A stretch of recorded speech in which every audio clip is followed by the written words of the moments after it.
Hello and welcome back to the Software Testing Studio. Today we are going to talk about a very powerful load test tool called JMeter or JMeter. It's an Apache or Apache JMeter. So the agenda for today will be we're going to talk about performance testing in general, talk about what is JMeter, prerequisites of JMeter, the installation configuration, the key features, and we're also going to talk about a Blazor, which is a tool used for recording the screen interactions, and finally do a demo so we can put things into practice. So every piece of software has performance issues, such as memory leaks, poorly optimized code, mismatched resource allocation. So it's important to discover these issues as quickly as possible or as early as possible so that they can be fixed and addressed. There seem to be some three terms in the world of software performance industry or software performance analysis that get used interchangeably, even though they have different meanings. So first of all, what's performance testing?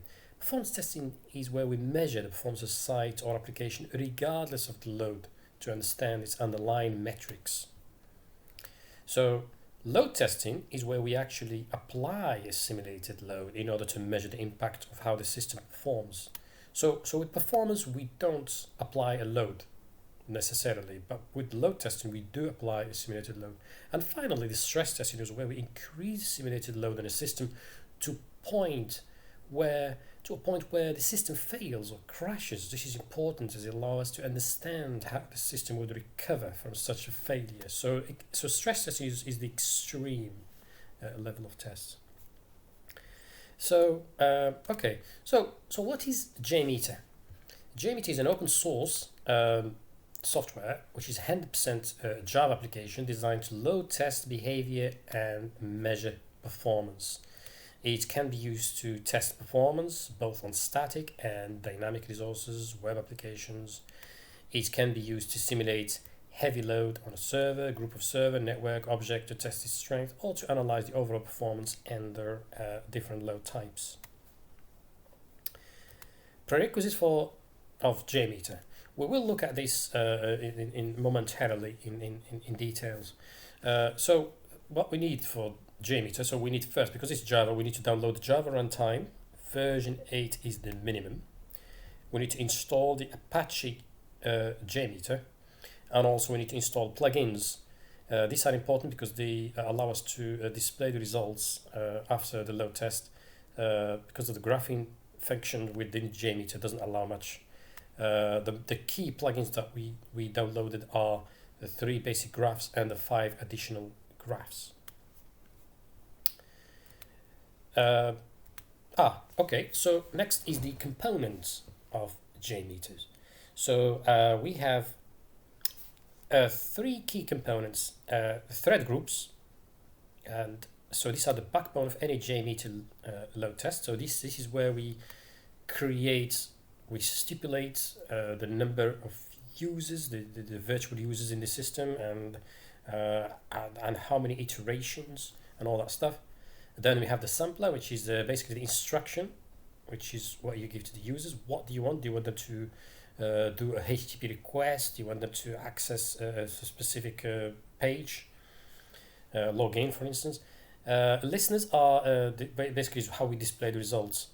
The other point as well is JMeter comes up with command lines. So there are 2 ways of running the tests. It's from the GUI or from the command line. We will also cover this momentarily and talk about why it is recommended to run the tests using command line and not the GUI.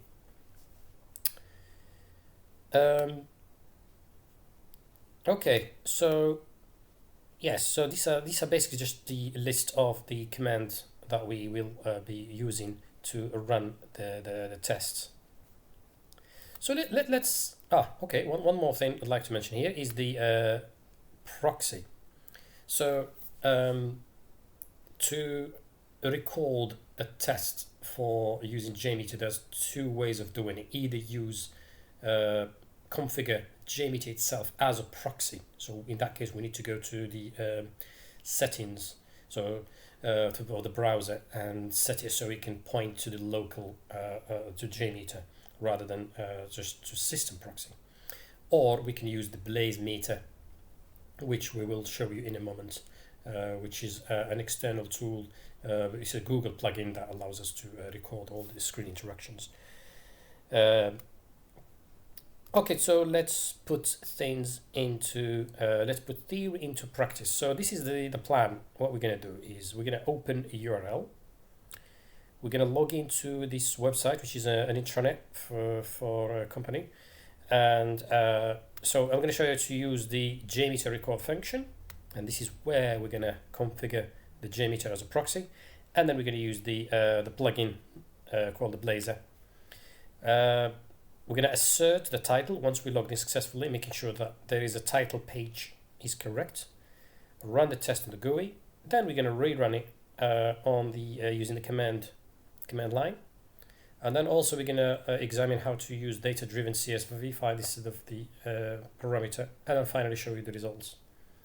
So I've already installed JMeter. The installation is quite straightforward. As you can see here, I've just specified this file. If you go to the Apache JMeter website, there is a link there where you download the files. You just copy them and then execute them, and you'll have this directory here.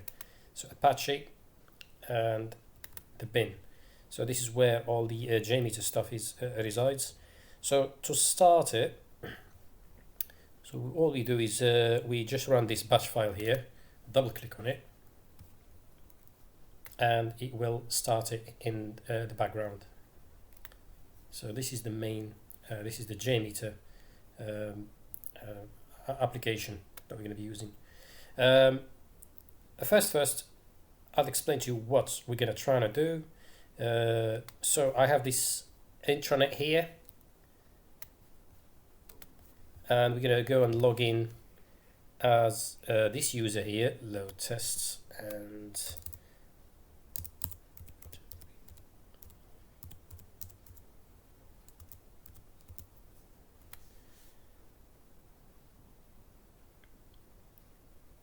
it's an intranet, so it's going to take some time to load. By the way, I'm not recording anything at the moment. I'm just showing you what we will be doing when we record. So it is imperative that this is first successful before we do any recording. It's taking time. Here we go. So we're going to log in here and then make sure that this text exists on the landing page as that user. Okay. So let's just log out there. Right. So so here, what we're going to do here, we're going to first is I'm going to show you how to do the testing using the JMeter test function, and this is where we're going to have to configure the browser, so it points to JMeter rather than point to the system. So what we need to do is we need to go to the settings, network settings, proxy settings, and here, because your browser is using just system settings, we're going to do manually proxy configuration and point localhost port 88 and okay. So if you're trying to access anything now using because it's going via, so it should be unsuccessful now. We shouldn't be able to access it because it requires, what we're saying to the browser is you need to use JMeter as the proxy. So that's fine. That's not a problem. That's expected. So what we do is first is we add a non-test element. Okay, which is what we call the test script recorder. So this is going to allow us to record the script. And notice here I've already got the port set up, 888, which is the same port number specified here. Okay, so it allows it to communicate with the JMeter. And in terms of the target controller is where you want the test script to go. So we're gonna just use, we just want all the tests here, whatever we're gonna record, and all we're going to do is we're just going to start recording. So you just do start. It will prompt me for a certificate which I've already installed, and click OK, and now just the recording started. So notice now, if I try to access this page, it will be successful.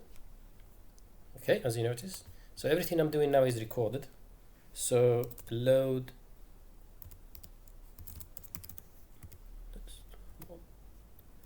And the password is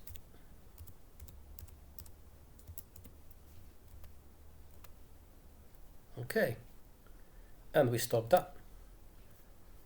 Okay. So if we go to JMETER, you will see it's added all those steps here. Okay, so that's good.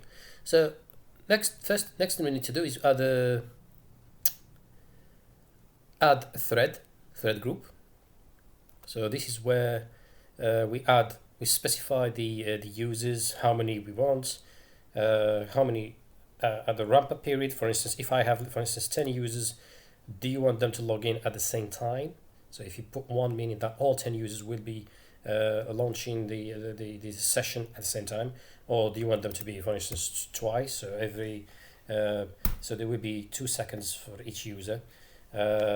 So and the loop count, how many times you want it. You want it just one count, one loop, one iteration. So it's 10 users, or you want it 2, it's going to be 20. So for the time being, let's leave it just 1 for the testing purposes. Or do you want the same user? So for the time being, we have 1 user, so it should be, we just leave it as it is. So this is the thread group.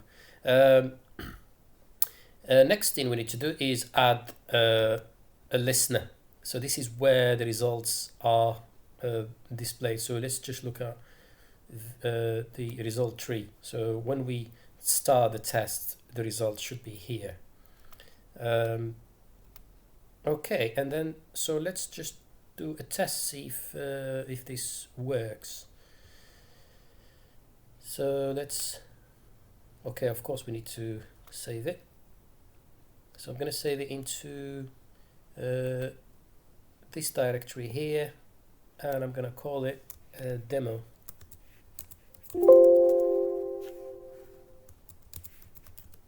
Demo tests. Notice that they are all JMeter's tests are suffixed by JMX. Okay, so let's start.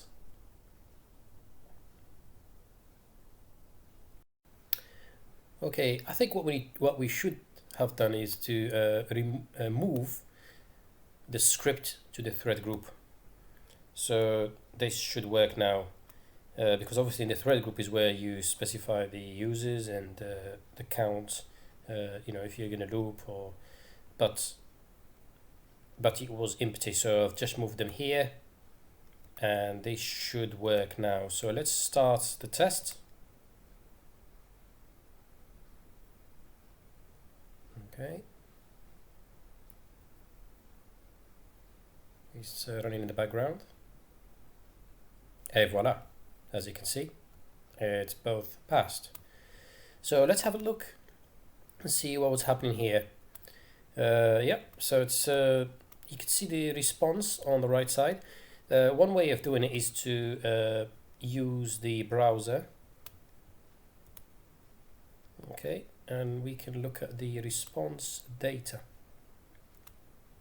Okay, so one thing to know is that the JMeter itself is not purely a browser. It's so a lot of formatting of the CSS will not be the same as a pure browser. So objects moved here, and voila. So this is one way of so here we've used the JMeter test recorder function to record the tests, and we use the browser as a proxy, sorry, JMeter as a proxy. So we may not want to do this all the time. So let's just delete everything. Let's just delete all this script recorder. Okay, let's just remove everything. Okay, so now what we want to do, we want to use the Blazor, as I mentioned earlier. So this is a plugin. I've already installed it, and it allows you to record user interactions, and it creates all the scripts, and you just drag and drop on the JMeter interface, as I will show you in a moment. So what we're going to do is let's launch that, and let's start recording. So load test 1, and 5, and that's it. And then we will assert that this text exists, and then we can stop that, and then we just need to find the file, save it. Save, so we select JMeter and exporting it, and it saved it somewhere here.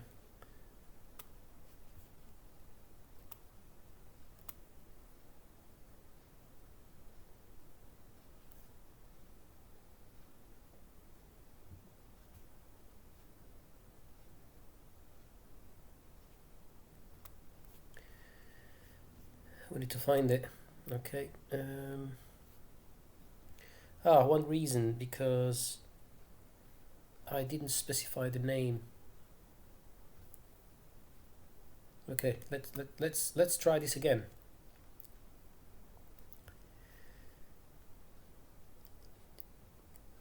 I need to specify a name. Okay. Let's just log out. Start, record, and we're gonna load. This is the user.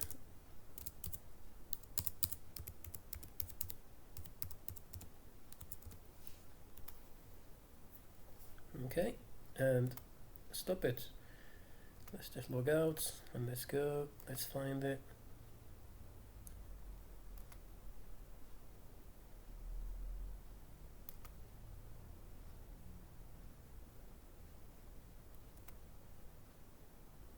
Okay, that's why. Let's go call it a demo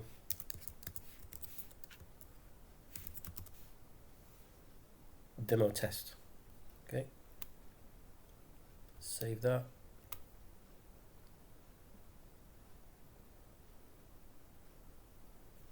Okay, looks like he saved it. Let's go and find it. So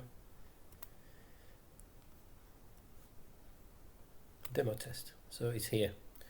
So what we're going to do now is we're going to just drag this into the JMeter interface, and this is really useful. So let's just move it here so you can see what I'm doing. So look at this. So I can just drag it there. There we go. So that's really useful. So it's created all the headers, and it created a thread group for us, and created a test and everything there. So it's really useful.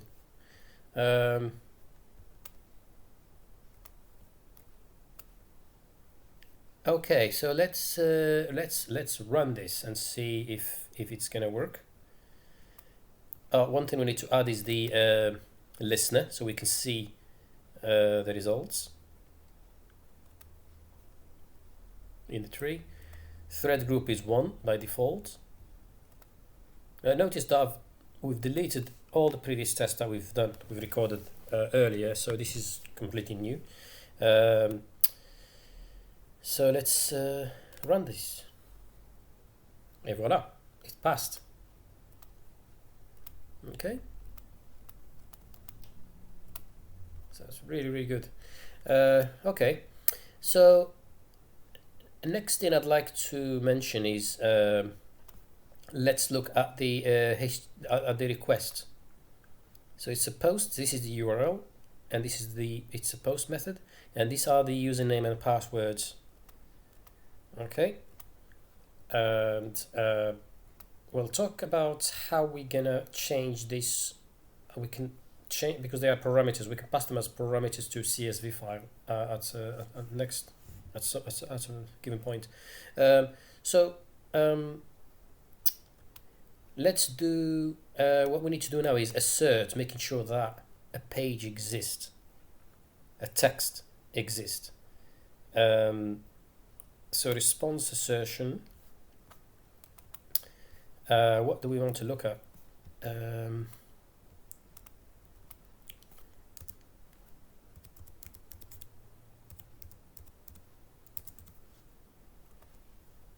We want to make sure that this text exists. So let's just log out, go back here. So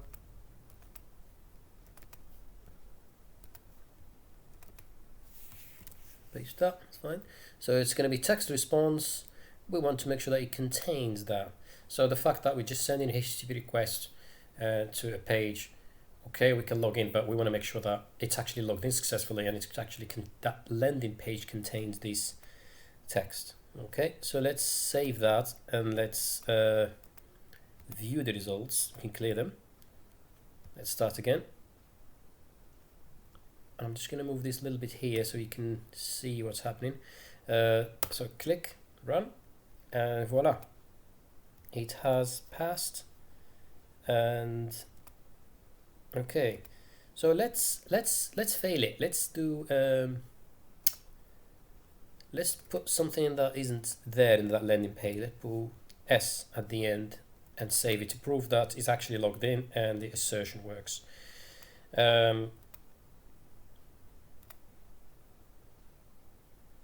Okay, so let's run this. And voila, it failed because it will fail on the assertion. Response assertion here. So hubs. Okay. So next thing we can do to make sure that it's also working, the login is successful. So if you log in successfully, you should see this. If you don't, then you won't. So what we can do is go to where the login credentials are stored, and let's just change something here. Let's just put a wrong, incorrect login username. Save that, run. Notice it failed. And if we use the browser option instead of text, we can see the response. So let's look at the response, what we got back. So it has put load test GGG, which is a user that is not in, that is invalid. So it failed to log in, and hence the assertion will fail as well. So let's correct that. Let's put the correct username. I think it was 1. And let's clear the results. And let's start again. Et voila, it has passed.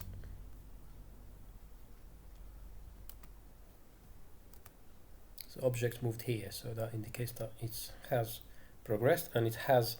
If you see here, this is the main page. Once you logged in, you can see the logout page means you already logged in. So this is successful. Okay, so let's go back to the parameters login username password.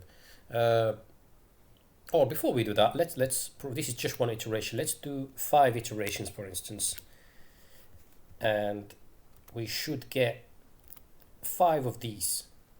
Okay, so this is going to be the same user and the same password. The same, yeah. So let's do that. And notice here on the top right, it's telling me the number of iterations. 5. 1, 2, 3, 4. So what is number 5? It's still trying. There we go, and it finished. So 0, 5. So we have 5 iterations. Okay. So going to thread group, you can put hundreds, you can put thousands, you can put as many as you want, and you can change the ramp up period because in a real scenario, you won't have 100 users logging in to an application at the same second. So you may want to change that to 10 seconds, for instance. So for every 10 seconds, a user would be logged in. So you can play with that according to your needs. Okay, so the bit I'd like to highlight here is the login credentials. So in real scenarios, you don't have one user, you will have multiple different users. At the moment, all we're doing, we're just logging in 5 iterations or as many iterations as you can with the same user. This is not realistic. People will log in with different username and password, obviously. There will be different users with different security, with different access rights. Some are administrators, some have different types of access rights. But anyhow, it will be different users. You won't have hundreds of users with the same login credentials. So what we could do here, we could pass. Unfortunately, JMETER gives us the option to pass the parameters from read data from a CSV file where we create users and pass them. So we have this option. So what we need to do is we need to configure an element CSV data set. We need to specify the file name where the data is, so the file path, and variable names, which are the parameters we're going to put. Yes, okay, so for the demo purposes, I've created a text file with these users. So let's just stick to one user. So here I've got 2 parameters, username, password, and I have the same login credentials. So we need first to prove that the JMeter is going to be using the file instead of the parameters on the script. So make sure that works. So let's just do it with one user, the same one that we are logging in as. So here, so let's browse to where the directory is. So we need to look at the exact where the path is. Okay, just bear with me.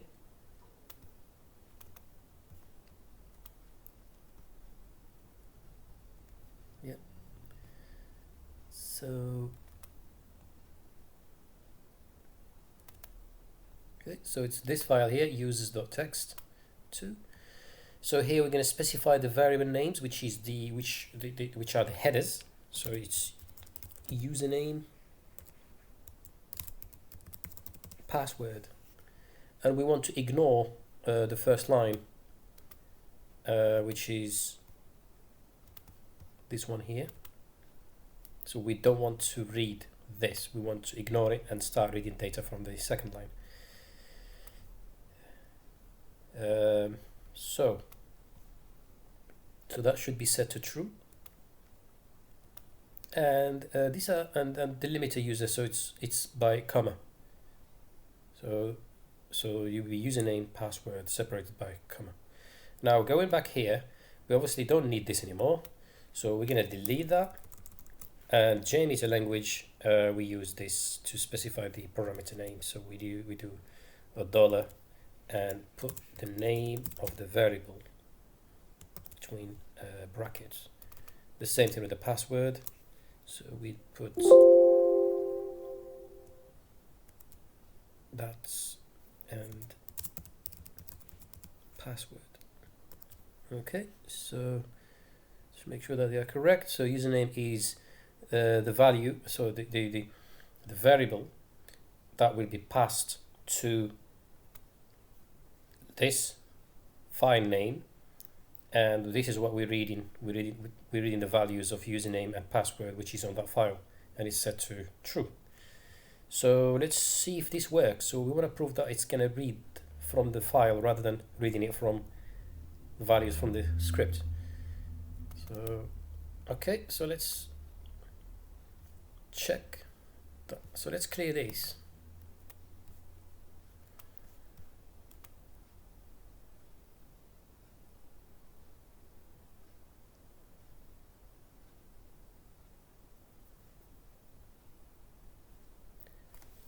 Let's see. Excellent, so it worked. Okay. Okay, so let's, to prove that it's, just to be 100% sure, what we could do is we could just go here and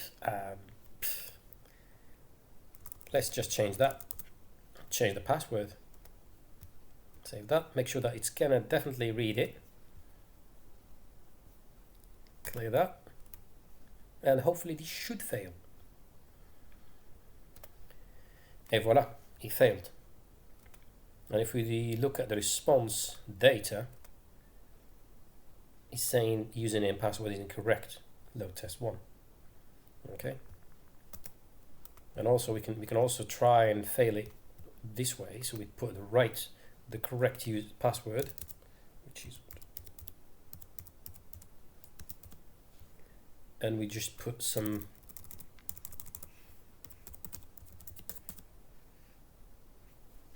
like this, an incorrect username, making sure that it's definitely passing it.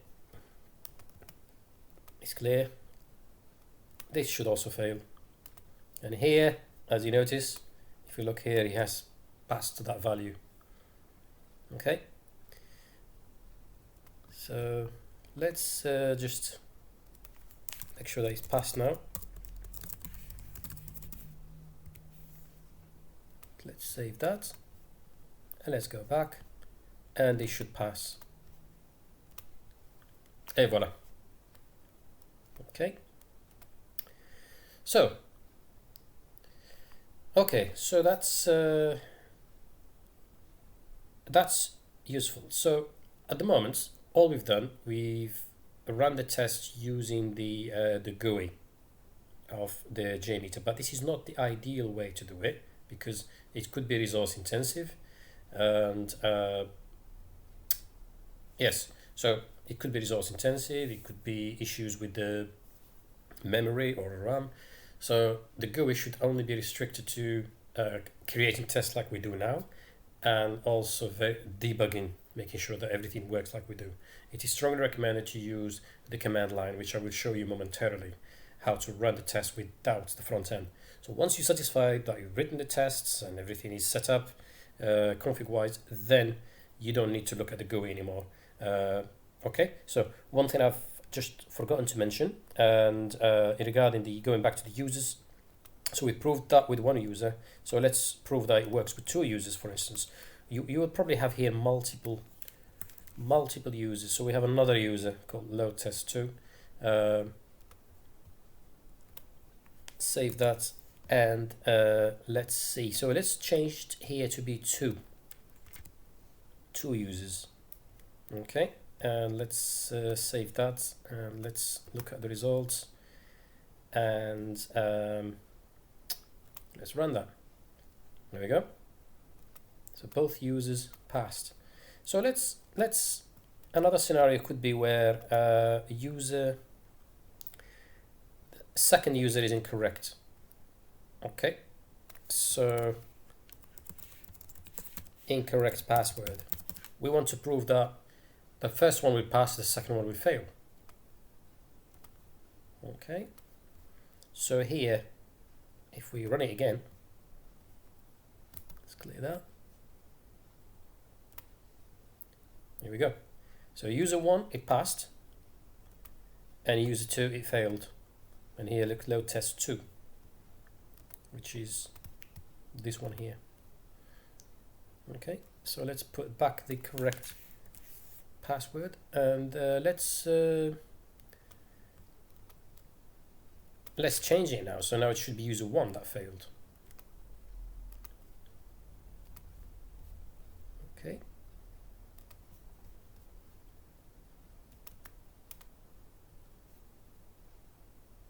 Let's run it again. So user 1 failed, user 2 passed, and user 1 is, look, load test 1. So finally, let's just put everything, let's correct everything. So load test 1, load test 2, both correct, and both tests should pass now.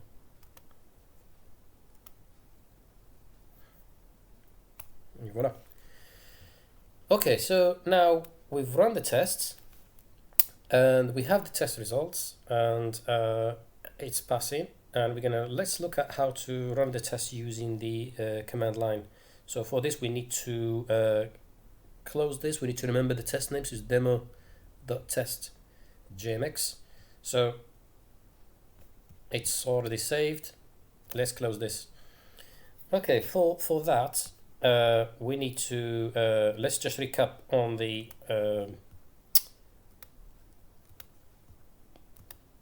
command lines I've kind of highlighted earlier.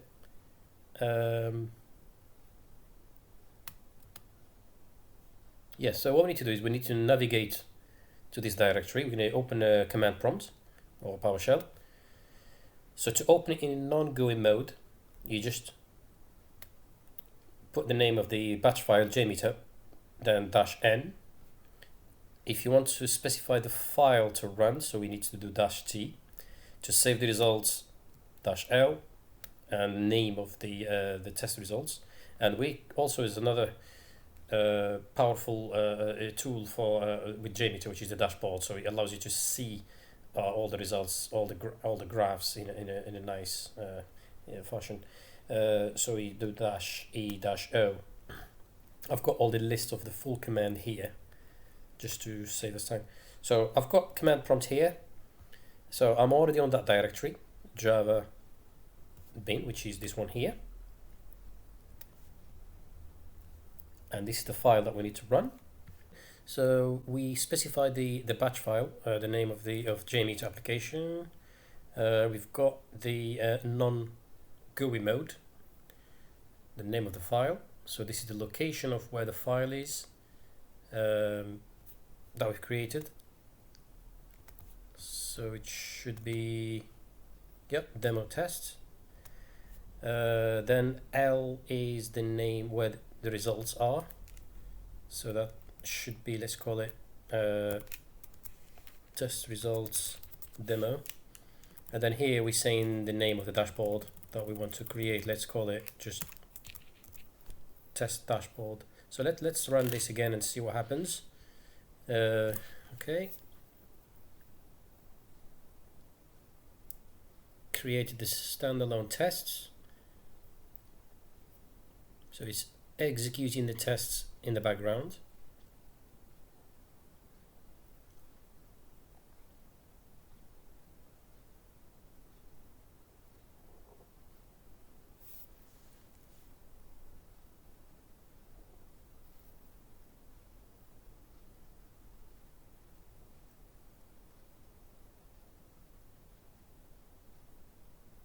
Still waiting.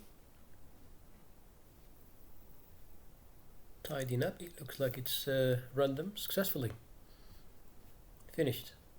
Okay, so let's have a look and see where the results are and what was happening. So this is, so let's just have a look.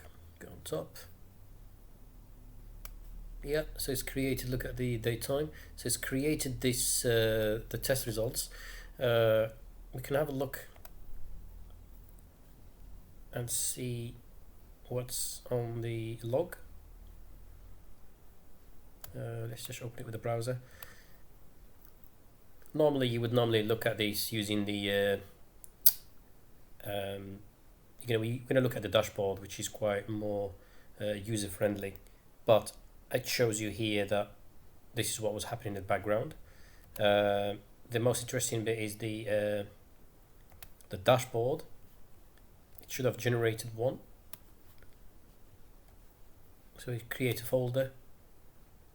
It's this one here. So it's 2nd of April 1433.